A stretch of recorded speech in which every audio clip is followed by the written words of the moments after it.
In our final installment on staying or going, at least for now, we're going to talk about some very practical considerations on how to prepare both for staying and for going. At the end of this episode and in the transcript, I'll link out to other resources that might be helpful. So when we talk about staying for extended periods in a high-risk environment, we may first think about providing for our physical needs. And these are important, but we'll talk more about that in the next section.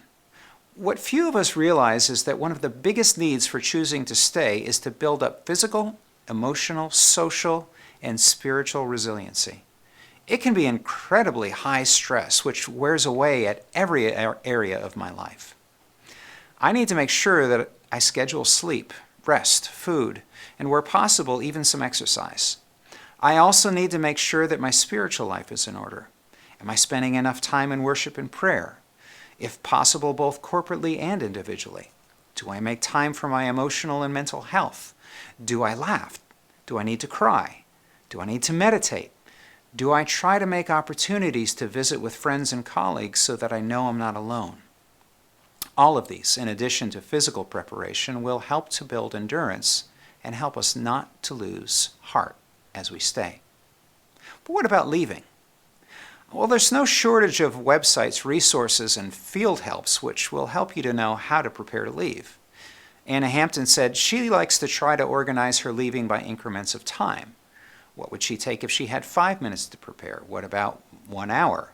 1 or 2 days? We'll have to think about papers to take, papers to leave behind, and possibly papers and information to destroy. We should also have appropriate supplies of food, water, backups, fuel, and cash on hand. In a moment of crisis, we probably won't have time to gather these items. We should also think about communication, escape routes, meetup points, and many other items. The more we can do, is my point, the more we can do in advance of leaving, the less stress we will have should we decide to leave.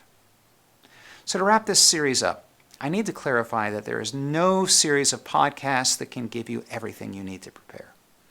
If you need help or coaching, please reach out to your leadership, to us at the Global Security Office. I'll also post some good resources in the downloadable transcript of this podcast.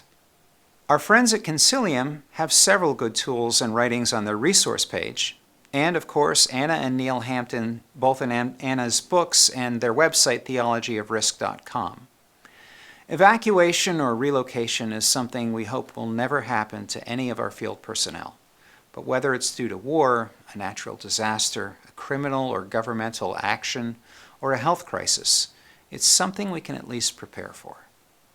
Now you know. We'll see you next time.